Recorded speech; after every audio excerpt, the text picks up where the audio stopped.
করে এই মুহূর্তে আমরা বিয়ের কাজ সমাধা করে ফেলি।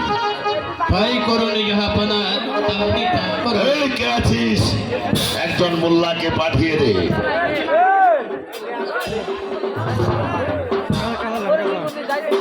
আসসালামু আলাইকুম।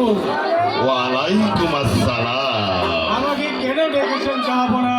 মোল্লা সাহেব, এই মুহূর্তে আমার একমাত্র পুত্র রহিম আর উজির সাহেবের কন্যা আমার উপানের বিয়ের কাজ সমাধা করে দিন।